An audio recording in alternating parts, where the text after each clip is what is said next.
নমস্কার। গতকালকে ১৩ পাতার অন্নপূর্ণা যোজনার ফর্ম প্রকাশিত হয়েছে। এবার যেদিন প্রথম ফর্ম প্রকাশিত হয়েছিল ১২ পাতার, সেই দিনই আমি কিন্তু ভিডিও বানিয়েছিলাম। কিন্তু তাও অনেক দর্শক বন্ধু বারবার রিকোয়েস্ট করেছেন যে একটি ফর্ম কীরকমভাবে ফিল আপ করতে হবে, লাইভ একটি ডেমো যদি দেখিয়ে দেন তাহলে কিন্তু বুঝতে সুবিধা হয়। তাই আমি আপনাদের জন্য একটি এখানে ফর্ম ডাউনলোড করেছি এবং ফর্মে যে জিনিসগুলো প্রয়োজন সেগুলো ফিল আপ করেছি। আজকের ভিডিওতে সেই ফিল আপ করা ফর্মটাই আপনাদের জন্য তুলে ধরেছি। এবার এটা দেখে দেখে আপনারা ফিল আপ করলে আপনাদের নিশ্চয়ই বুঝতে সুবিধা হবে।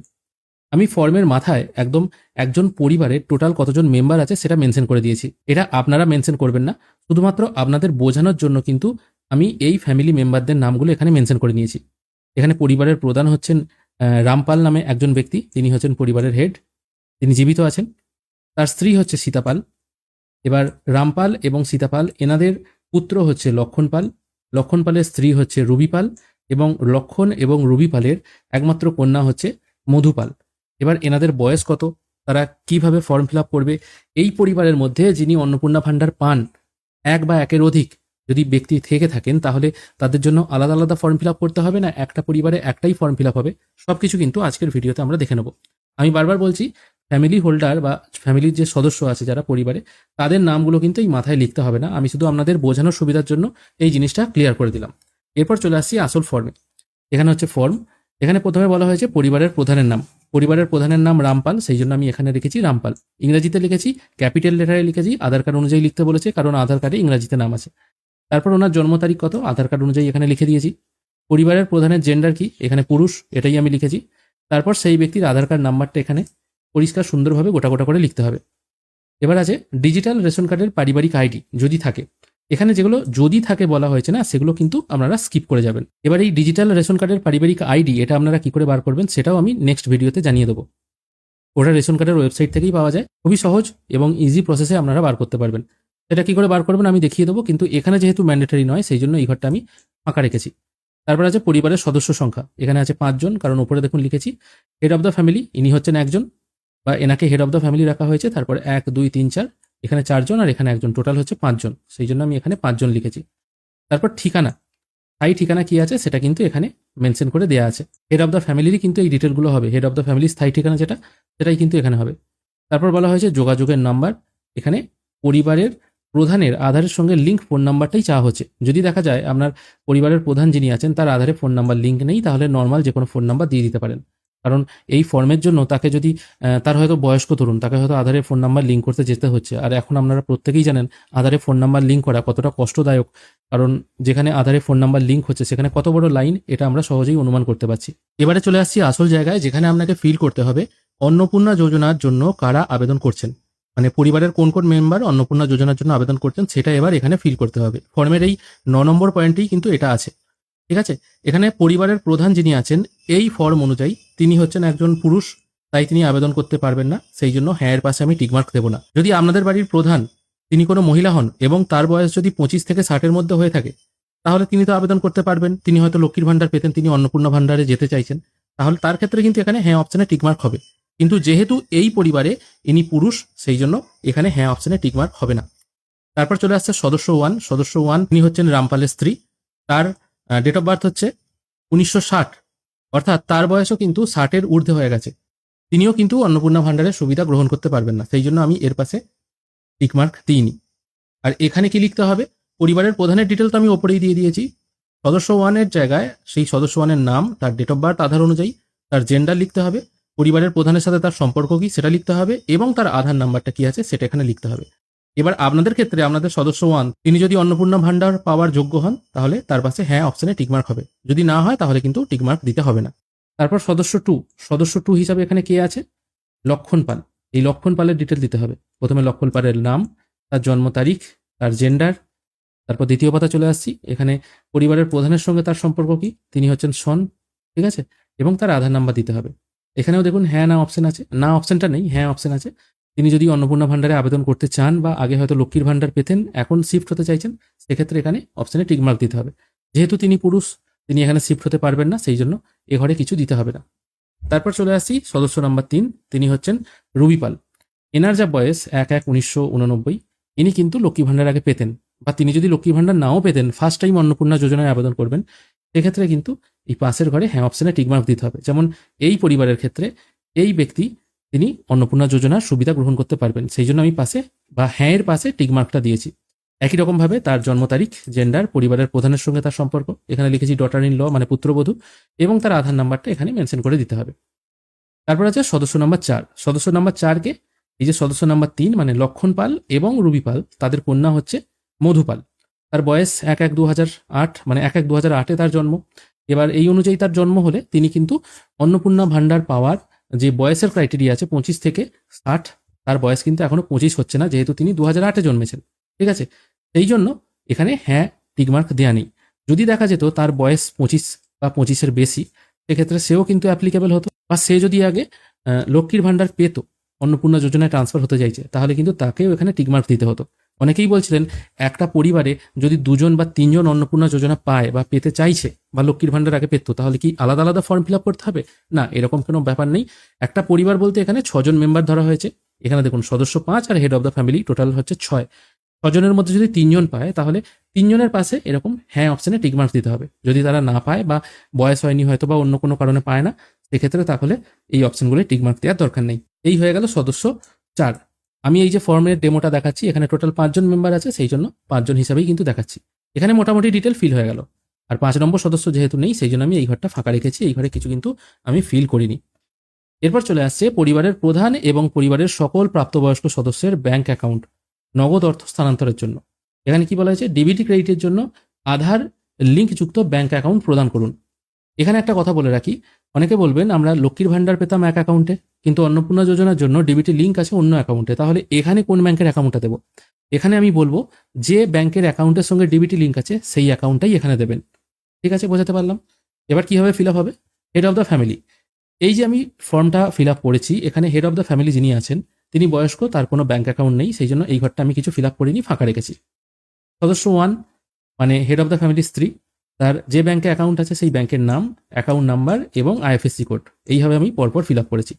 তারপর যতজন মেম্বার আছেন প্রত্যেকের ব্যাংক ডিটেল কিন্তু এইভাবে আমি ফিল আপ করে দিয়েছি। প্রথমে ব্যাংকের নাম, এখানে যেমন আমি শর্টে লিখেছি পিএনবি বা এসবিআই, আপনারা স্টেট ব্যাংক অফ ইন্ডিয়া গোটাটা লিখলে ভালো হয়। অ্যাকাউন্ট নাম্বারটা সুন্দরভাবে লিখবেন এবং আইএফএসসি কোডটা সুন্দরভাবে ব্যাংকের পাসবই দেখে দেখে ফিল আপ করে দেবেন। চলে আসছি তৃতীয় পাতায়। তৃতীয় পাতায় বলা হয়েছে সকল প্রাপ্তবয়স্ক ভোটারদের ভোটার নাম্বার এবং বিধানসভা ক্ষেত্র এখানে লিখতে হবে। ঠিক আছে, এখানে বলা হয়েছে হেড অফ দ্য ফ্যামিলি এবং সকল প্রাপ্তবয়স্ক যিনি মেম্বার আছেন। এখানে প্রথমে হেড অফ দ্য ফ্যামিলির এপিক নাম্বার যেটা আছে সেটা আমি লিখে দিয়েছি, মানে বর্তমান এপিক নাম্বার যেটা, এবং তারপর বিধানসভা ক্ষেত্রের নাম্বার এবং অংশ নাম্বার যেটা, সেটা এখানে মেনশন করে দিতে হবে। এটা আপনারা ভোটার লিস্ট থেকেই পেয়ে যাবেন। একই রকমভাবে যতজন মেম্বার আছে সবার ডিটেল দিয়েছি, কিন্তু এই সদস্য 4-এর আমি দিইনি, কারণ সদস্য 4 যিনি আছেন তিনি এই 18 বছর বয়সী হয়েছে, তার এখনো ভোটার কার্ড হয়নি, সেই জন্য তার এই ঘরটা ফাঁকা রেখেছি। যাদের ভোটার কার্ড আছে তাদের ডিটেলগুলো দিয়েছি, যার নেই তার আমি এই ঘরটা ফাঁকা রেখেছি। তারপর আছে বিভাগ, মানে আপনার কাস্ট কি, আপনি জেনারেল, এসসি, এসসি না ওবিসি, যেটা হবেন আপনি সেই ঘরটায় টিকমার্ক দেবেন, ঠিক আমি যেমনটা দিয়েছি। তারপর আছে রেশন কার্ডের তথ্য। এখানে জিজ্ঞাসা করা হচ্ছে আপনার রেশন কার্ড আছে কিনা, যদি থাকে হ্যাঁ করবেন, আমার আছে বা ম্যাক্সিমাম মানুষেরই আছে, সেই জন্য এই হ্যাঁ অপশনে টিকমার্ক দেওয়া আছে। আর যদি হ্যাঁ হয় কি টাইপের কার্ড আছে, এবার আপনার পরিবারের যে টাইপের কার্ড সেই কার্ডের ধরনের ওপর আপনাকে টিকমার্ক দিতে হবে। এই পরিবারে যেমন RKSY 1 কার্ড, এটার ওপর আমি টিকমার্ক দিয়েছি। তারপর জিজ্ঞাসা করা হচ্ছে এই পরিবার রেশন দোকান থেকে নিয়মিত রেশন তুলছে কিনা, এখানেও হ্যাঁ দিয়েছি, কারণ ম্যাক্সিমাম মানুষ রেশন তোলে। যদি আপনাদের ক্ষেত্রে না হয় তাহলে না এর ঘরে টিকমার্ক দেবেন। তারপর জিজ্ঞাসা করা হচ্ছে বাড়ির ধরন, আপনার বাড়িতে কি 3 বা তার বেশি পাকা ঘর আছে, যদি থাকে হ্যাঁ করবেন, যদি না থাকে না করবেন। এবার এই পাকা ঘরের ওপর আপনার কিন্তু অন্নপূর্ণা ভান্ডার আটকাবে না। এটা বলেনি যে আপনার পাকা ঘর থাকলে আপনাকে অন্নপূর্ণা ভান্ডার দেবে না, এটা কিন্তু ম্যাটার করে না। যদি থাকে সত্যিটা বলবেন, মিথ্যে বলার কিন্তু দরকার নেই। তারপর বলা হয়েছে জমির মালিকানা, মানে আপনার জমি নিজস্ব জমি আছে কিনা, যদি থাকে হ্যাঁ করবেন, যদি না থাকে না করবেন। এবার এখানে অনেকে বলতে পারেন আমরা ভাড়া বাড়িতে থাকি, যদি ভাড়া বাড়িতে থাকেন আপনাদের ভোটার কার্ড কোথায় আছে সেটা দেখতে হবে। আপনাদের নিশ্চয়ই কোনো না কোনো বাড়ি আছে, ঠিক আছে। এবার আপনার বাড়িতে হয়তো আপনারা থাকেন না, পড়াশোনার জন্য বা চাকরির জন্য আপনারা হয়তো ভাড়া বাড়িতে থাকেন, সেটা কিন্তু আপনার পার্মানেন্ট অ্যাড্রেস নয়। আপনার পার্মানেন্ট অ্যাড্রেস যেটা, মানে আপনার ভোটার কার্ড যেখানে আছে সেই বাড়িটা আপনার কিনা সেটা আগে দেখতে হবে। যদি হেড অফ দ্য ফ্যামিলিরও হয়, হয়তো আপনার নামে বাড়ি নেই, বাড়িটা হচ্ছে আপনার হেড অফ দ্য ফ্যামিলির, সেটাও যদি হয়ে থাকে তাহলে হ্যাঁ করবেন, অন্যথায় এটা না করবেন। আর তার সঙ্গে যদি আপনার পর্চা থাকে, সেই পর্চার ডিটেলটা হয়তো জেরক্স করে আপনাকে দিতে হতে পারে যখন ফর্ম জমা হবে। চলে আসছি ফর্মের 4 নম্বর পেজে। তারপর বলা হয়েছে আপনার পরিবারের যে টোটাল সদস্য আছে তাদের টোটাল কতটা পরিমাণ জমি আছে, এটা শতকে লিখতে বলেছে। এখানে আর দেখে বা পর্চা দেখে আপনাকে লিখতে হবে টোটাল সদস্যদের, শুধু হেড অফ দ্য ফ্যামিলির নয় বা যিনি অ্যাপ্লাই করছেন তার নয়, বা যিনি অ্যাপ্লাই করছেন তার স্বামীর নয়, টোটাল পরিবারের মধ্যে টোটাল ফ্যামিলির কতটা জমি আছে। এই জমিরও যদি বেশি থাকে আপনার, তাহলেও কিন্তু আপনার অন্নপূর্ণা ভাণ্ডার পেতে অসুবিধা হবে না, কারণ এখানেও বলা নেই যে বেশি জমি থাকলে টাকা দেবে না, এটাও কিন্তু বলা নেই। তারপর বলা হয়েছে আপনার যানবাহন আছে কিনা, আপনার বা আপনার পরিবারের কোনো সদস্যের অবাণিজ্যিক মোটর চালিত 4 চাকার গাড়ি আছে কিনা। যদি থাকে হ্যাঁ করবেন, যদি না থাকে না করবেন। আর যদি আপনার থাকেও, হয়তো আপনি আছে আপনি না করে দিলেন, সেটা করবেন না, কারণ এটা বলেনি যে 4 চাকার গাড়ি থাকলে আপনাকে টাকা দেবে না। যদি থাকে হ্যাঁ করে দেবেন, কতগুলো আছে সেটা লিখবেন এবং গাড়ির নাম্বারটা এখানে লিখবেন। যদি না থাকে না করবেন। এই পরিবারের নেই, সেই জন্য আমি এটা না করেছি। তারপর আছে পরিবার ভিত্তিক সদস্যদের স্বাস্থ্য বীমা, ঠিক আছে। এবার এখানে প্রতিটা জিনিস মেনশন করতে হবে। যদি না থাকে তাহলে না করে দেবেন, আর যদি থাকে, দেখা গেল আপনার হয়তো স্বাস্থ্যসাথী আছে, তাহলে হ্যাঁ করবেন। আর যদি হ্যাঁ করেন তাহলে সরকারি বা বেসরকারি বীমার অঙ্ক বা প্রিমিয়ামের বিবরণ। যদি দেখা যায় যে স্বাস্থ্যসাথী কার্ড আছে, ঠিক আছে, তাহলে স্বাস্থ্যসাথীতে কত টাকা দেয়, 5 লাখ টাকা। এখনো স্বাস্থ্যসাথী চালু আছে, বলাই হয়েছে আয়ুষ্মান যতদিন না পর্যন্ত চালু হচ্ছে ততদিন পর্যন্ত স্বাস্থ্যসাথী চলবে। সেই হিসাবে এখানে স্বাস্থ্যসাথী চালু আছে এবং এখানে 5 লাখ আমি মেনশন করে দিয়েছি। এবং যতজনের নাম ওই স্বাস্থ্যসাথী কার্ডে আছে তাদের ডিটেলগুলো বা তাদের ঘরে কিন্তু টিকমার্ক দিতে হবে। এক্ষেত্রে যেমন হেড অফ দ্য ফ্যামিলি, সদস্য 1 এবং সদস্য 2, এই 3 জনের নাম কিন্তু আছে। সদস্য 3 এবং সদস্য 4 তাদের কিন্তু নাম নেই, সেই জন্য কিন্তু আমি এই ঘরগুলো টিকমার্ক দিইনি। এবার আপনাদের যদি থাকে সেগুলো টিকমার্ক দিয়ে দেবেন। তারপর আছে পেশা। তারপর বলা হচ্ছে কোনো সদস্য কি আয়কর বা কোনো পেশাগত কর প্রদান করেন, মানে প্যান বা পিট্যাক্স যদি দেন। যদি হ্যাঁ থাকে হ্যাঁ করবেন, যদি না হয় নো করে দেবেন। এটা আপনাদের ইচ্ছে, এর সঙ্গেও কিন্তু টাকা পাওয়ার কোনো সম্পর্ক নেই। তারপর জিজ্ঞাসা করা হচ্ছে পরিবারের কোনো সদস্যর প্যান কার্ড আছে কিনা।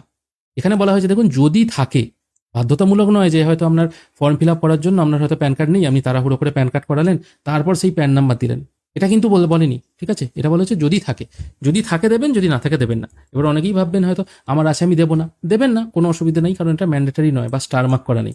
বলা হয়েছে যদি থাকে। যাদের আছে তাদের ডিটেলগুলো দেবেন, যেমন হেড অফ দ্য ফ্যামিলি নেই, আমি এখানে করেছি নো প্যান। 1 নম্বর সদস্যের প্যান কার্ড নেই, সেটাও আমি দিইনি। সদস্য নম্বর 2 যিনি আছেন আজকে, লক্ষণ পাল, তার প্যান কার্ড আছে, ঠিক আছে, তার নাম লিখেছি, তারপর প্যান নাম্বার লিখেছি। সদস্য নম্বর 3 যিনি আছেন, তারও কোনো প্যান কার্ড নেই, সেই জন্য আমি নো প্যান করে দিয়েছি। আর বাকিদের কোনো প্যান কার্ড নেই, সেই জন্য আমি নো প্যান করে দিয়েছি। এই থাকে দেবেন, আর যদি না থাকে নো প্যানও লিখতে হবে না। যার আছে এই যত নম্বর সদস্যরা আপনি লিখছেন আর কি, প্রথম দিকে যেভাবে সাজিয়েছিলেন সদস্য 1 সদস্য 2 বলে, তার জায়গায় কিন্তু তার নামটা দিয়ে তার প্যান নাম্বারটা দিতে হবে। এটাই হচ্ছে ব্যাপার।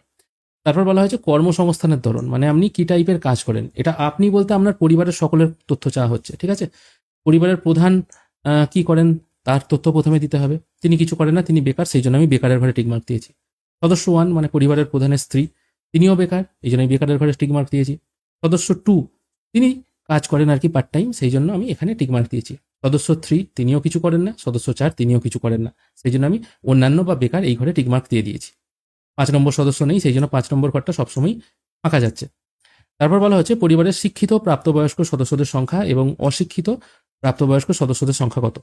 এখানে শিক্ষিত প্রাপ্তবয়স্ক সংখ্যা হচ্ছে 3 জন, অশিক্ষিত হচ্ছে 2 জন, ঠিক আছে, সেই জন্য এটা আমি মেনশন করে দিয়েছি। এটা আপনারাও দিতে পারেন। এবার 3 জন 2 জন যে করলেন, কারা শিক্ষিত কারা অশিক্ষিত সেটাও মেনশন করতে হবে। এখানে এই পরিবারের ক্ষেত্রে এই পরিবারের প্রধান হচ্ছে অশিক্ষিত, সেই জন্য এখানে টিকমার্ক দেওয়া আছে। সদস্য 1 তিনিও অশিক্ষিত। সদস্য 2 শিক্ষিত, তার সর্বোচ্চ শিক্ষা হচ্ছে এইচএস। সদস্য 3 তিনিও শিক্ষিত, তার সর্বোচ্চ যোগ্যতা হচ্ছে মাধ্যমিক পাস। এবং সদস্য 4 যিনি আছেন তিনিও শিক্ষিত, তার সর্বোচ্চ হচ্ছে এইচএস, তিনি এইচএস পাস করছেন। তারপর বলা হচ্ছে আপনার পরিবারের কোনো সদস্য সাংবিধানিক পদ, মন্ত্রী, সংসদ, বিধায়ক এরকম কেউ কিনা।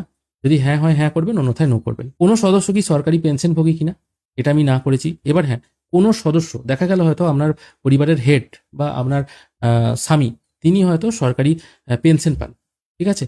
এবার তিনি যদি পেনশন পান সেক্ষেত্রে হ্যাঁ করবেন, এবং যিনি সরকারি পেনশনভোগী তার সদস্য নাম্বার কত বা তিনি কত নম্বর সদস্য সেটা কিন্তু এখানে লিখতে হবে। এবার সদস্য নাম্বার বলতে কত বলতে এখানে যে সদস্য 1 সদস্য 2 লেখা হয়েছে সেই ডিটেলগুলো কিন্তু এখানে দিতে হবে এই জায়গাটায়, তিনি কত নম্বর সদস্য। আপনি যদি পেনশন পান, মানে কোনো মহিলা যদি পেনশন পায়, তিনি তো অন্নপূর্ণা যোজনায় টাকা পাবেন না, তাই যিনি পান ওই পরিবারের তিনি কত নম্বর মেম্বার সেটা এখানে দিতে হবে, ঠিক আছে। আর বাড়ির কেউ যদি পেনশন পেয়ে থাকে, তার সঙ্গেও কেউ যদি অন্নপূর্ণা যোজনায় টাকা পেতে চাইছেন আর কি, তার টাকা কিন্তু আটকাবে না। যিনি অ্যাপ্লাই করছেন তিনি যদি পেনশন পান বা তিনি যদি চাকরি করেন, তাহলে কিন্তু তাকে অন্নপূর্ণা যোজনায় অ্যাপ্লাই করা যাবে না, এটাই হচ্ছে ব্যাপার। পরিবারের কোনো সদস্য জিএসটি অধীনে নিবন্ধিত আছেন কিনা, পরিবারের কেউ জিএসটি নাম্বার আছে কিনা, যদি হ্যাঁ হয় হ্যাঁ করবেন, অন্যথায় নো করবেন। আর এখানেও আপনার স্বামী হয়তো বা স্বামীর হয়তো জিএসটি আছে, আপনি হ্যাঁ করলেন, সেক্ষেত্রে আপনার অন্নপূর্ণা যোজনার কোনো টাকা আটকাবে না। আর যদি থাকে আর কি, সেই জিএসটি নাম্বারটা এখানে মেনশন করতে হবে। পরিবারের মোট বার্ষিক আয় কত, ঠিক আছে, সেই বার্ষিক আয়টা এখানে টাকায় লিখতে হবে, কতটা বার্ষিক আয়। তারপর জিজ্ঞেস করা হচ্ছে সিএ এর বর্তমান অবস্থা। যদি আপনি সিএ তে আবেদন করে থাকেন, এবং যদি করে থাকেন আর কি, দেখুন বলা হয়েছে যদি থাকে, যদি আপনি ভারতের বাসিন্দা হয়ে থাকেন তাহলে তো আপনি আবেদন করবেন না, সেক্ষেত্রে এই ঘরগুলোয় কিচ্ছু লিখতে হবে না, ডাইরেক্ট এখানে প্রযোজ্য নয় টিকমার্ক দিয়ে দেবেন। আমি এখানে কিছুই করিনি, আপনারা প্রযোজ্য নয় এই অপশনটাতে টিকমার্ক দিয়ে দিতে পারেন, ঠিক আছে, কোনো অসুবিধা নেই, বা ফাঁকা রাখলেও কোনো অসুবিধা নেই। তারপর জিজ্ঞেস করা হচ্ছে আপনার পরিবারে কোনো ক্রেডিট কার্ড বা কিষাণ ক্রেডিট কার্ড, মৎস্যজীবী ক্রেডিট কার্ড, শিল্পী ক্রেডিট কার্ড আছে কিনা। যদি থাকে আর কি, তার নাম্বার, আইডি নাম্বার, কবে ইস্যু করা হয়েছে, এগুলো দিতে হবে। যদি না থাকে এই ঘরগুলো হাত দেওয়ার দরকার নেই, ফাঁকা রেখে দেবেন, পুরো ফাঁকা রেখে দেবেন। তারপর বলা হয়েছে এসআইআর 2026 নাম যদি বাদ পড়ে থাকে এবং মামলাটি যদি ট্রাইব্যুনালে বিচারাধীন থাকে, এরকম কেউ আছে কিনা। এখানে এবার আসল জিনিসটা দেখুন, এখানে কিন্তু খুব ঠিকঠাক ফিল আপ করতে হবে। এখানে আমি টোটাল যে ফ্যামিলি হিসেব করেছি সেই অনুযায়ী কিন্তু এখানে টোটাল 5জন মেম্বার আছে। 5জন মেম্বারের মধ্যে পরিবারের প্রধান তার ক্ষেত্রে প্রযোজ্য নয়, মানে তিনি ভারতেরই বাসিন্দা এবং তার নাম বাদ হয়নি, তিনি ট্রাইব্যুনালে আবেদন করেননি, তার নাম বাদই হয়নি, তিনি আবেদন করবেন কেন, সেই জন্য প্রযোজ্য নয় টিকমার্ক দিয়েছি। তারপর সেকেন্ড চলে আসছে যিনি মেম্বার আছেন, তারও প্রযোজ্য নয়। কিন্তু পরিবারের যিনি থার্ড মেম্বার আছেন, ঠিক আছে, মানে হেড অফ দ্য ফ্যামিলি এবং সদস্য ওয়ানের যিনি পুত্র আছেন লক্ষণ, তার নামটা বাদ পড়ে গেছে, তিনি আবেদন করেছেন, তাই এখানে হ্যাঁ দাগ দেওয়া হয়েছে, এবং তিনি যে অ্যাপিল করেছেন সেই অ্যাপিল নাম্বারটা এই যে দাগ দেওয়া আছে এই দাগের ঘরে লিখে দেবেন, ঠিক আছে, মামলার বিবরণটা। যদি কাগজ হারিয়ে গিয়ে থাকে অসুবিধা নেই, সেক্ষেত্রে হ্যাঁ করে দেবেন। আর কারণ হ্যাঁটা কেন করবেন, যদি হ্যাঁ হয় তবে মামলার বিবরণ, এই কারণেই বলা হয়েছে, ঠিক আছে, মামলার বিবরণটা দিতে হবে বা অ্যাপিল নাম্বারটা দিয়ে দেবেন, কারণ এগুলো আশা করি কেউ হারাবেন না, ঠিক আছে, তাও যদি থাকে দিয়ে দেবেন। তারপর বলা হয়েছে সদস্য 3 এনার ক্ষেত্রেও প্রযোজ্য নয়, সদস্য 4 এনার ক্ষেত্রেও প্রযোজ্য নয়, ঠিক আছে। তারপর বলা হয়েছে বিদ্যালয়ে অধ্যয়নরত পরিবারের সকল শিশুর বিবরণ। যে পরিবারে শিশু নেই তাদের শিশুদের ডিটেল দেওয়ার দরকার নেই। যদি আপনার পরিবারে কোনো শিশু থাকে, এই শিশুর নাম, তিনি কোন শ্রেণীতে পড়েন, তার বিদ্যালয়ের নাম এখানে দিতে হবে, এবং কি টাইপের বিদ্যালয়ে পড়েন, এখানে অনেকগুলো বিদ্যালয়ের অপশন আছে, এই বিদ্যালয়ের ঘরে আপনাকে টিকমার্ক দিতে হবে। যদি শিশু না থাকে দেওয়ার দরকার নেই, একটা ফর্মে কিন্তু টোটাল 4জন শিশুর ডিটেল দেওয়া যাবে। যদি আপনার বাড়িতে শিশু না থাকে ডিটেল দিতে হবে না। তারপর বলা হয়েছে শিশুদের টিকাকরণের বর্তমান অবস্থা। আপনার বাড়িতে যদি শিশু থাকে তাকে আপনি নিয়মিত টিকা দিচ্ছেন কিনা এটাও কিন্তু দেখা হচ্ছে, কারণ মাননীয় মন্ত্রী বলেছেন কেউ যদি বলেন যে আপনি টিকা দেন না কিন্তু অন্নপূর্ণা যোজনায় ফর্ম ফিল আপ করেছেন, তাহলে কিন্তু তাকে টাকা নাও দেওয়া হতে পারে, কারণ তিনি সরকারের দেওয়া টিকা ফ্রিতে পাচ্ছেন সেটা নিচ্ছেন না, কিন্তু সরকারের দেওয়া টাকা নিচ্ছেন, এটা কি করে হয়, ঠিক আছে। তাই টিকা হয়েছে কিনা সেগুলো কিন্তু ঠিকঠাক আপনাকে মেনশন করতে হবে। এখানে লিখতে পারেন হ্যাঁ টিকা হয়ে গেছে, যার হয়েছে আর কি, এরকম ব্যাপারগুলো আপনাকে মেনশন করতে হবে। তারপর বলা হচ্ছে আপনি কোনো সরকারি প্রকল্পের সুবিধা ডিবিটির মাধ্যমে পাচ্ছেন কিনা। যদি পরিবারের প্রধান তিনি কোনো সরকারি সুবিধা পান, তাহলে হ্যাঁ করতে হবে, এখানে যেমন আমি হ্যাঁ দাগ দিয়েছি। এবার তিনি কি সুবিধা পান, এখানে দেখুন বলা হয়েছে প্রকল্পের নাম, প্রকল্পের নাম কি, ইনি পাচ্ছেন পিএম কিষাণ পাচ্ছেন, ঠিক আছে। আর একটা কি বলা হয়েছে, এটা নতুন অ্যাড হয়েছে, 13 পাতার যে ফর্ম হয়েছিল 12 পাতার ফর্মে থাকেনি। আপনি কি এই প্রকল্পটি থেকে নিজেকে প্রত্যাহার করতে চান। যদি আপনি মনে করেন পিএম কিষাণ বন্ধ করব, তাহলে এই ঘরে টিক মার্ক দেবেন, আর এটা কিন্তু ভুলেও করবেন না। যারা করতে চাইছেন তারা করবেন, আর যারা করতে চাইছেন না ভুলেও কিন্তু এই হ্যাঁয়ের ঘরে টিক মার্ক দেবেন না, তাহলে কিন্তু আপনার পিএম কিষাণ বন্ধ হয়ে যাবে, এটা কিন্তু খুব সাবধান। এই যারা যারা ডিবিটির মাধ্যমে টাকা পাচ্ছেন তারা অবশ্যই এখানে মেনশন করে দেবেন, অন্য কোনো প্রকল্পও হতে পারে, আর যদি না পান কিছু করবেন না। এখানে অনেকে বলতে পারেন এখানে তো আমরা অন্নপূর্ণা যোজনার টাকা ডিবিটির মাধ্যমে পাবো, এখনো পাইনি, তাহলে কি এখানে লিখে দেবো অন্নপূর্ণা ভান্ডার, না এখনো যেহেতু পাননি এখানে জিজ্ঞাসা করা হচ্ছে দেখুন আপনি কোনো সুবিধা পাচ্ছেন কিনা, মানে চালু প্রকল্প আছে কিনা। অন্নপূর্ণা ভান্ডার যেহেতু এখনো চালুই হয়নি, সেই জন্য এখানে কিন্তু লেখার দরকার নেই। এই পরিবারে দেখা যাচ্ছে হেড অফ দ্য ফ্যামিলি এবং সদস্য নাম্বার 2 এনারাই দুজন পিএম কিষাণ পাচ্ছেন, ঠিক আছে, এবং এনারা চালু রাখতে চাইছেন, সেই জন্য এই হ্যাঁ এর ঘরে কিন্তু কোনো রকম মানে চেকমার্ক করেননি, ঠিক আছে। এইভাবে আপনারা লিখে দেবেন, যদি আরও কোনো প্রকল্প থেকে থাকে পরপর মেনশন করে দেবেন। এরপর আমরা চলে আসছি একদম শেষের দিকে, এখানে একদম চলে আসা হচ্ছে 2 নম্বর পয়েন্টে, বাদ দেওয়া হলে কারণ অফিসার কর্তৃক পূরণীয়, এটা অফিসার দ্বারা পূরণ করা হবে, এটা আপনারা হাত দেবেন না।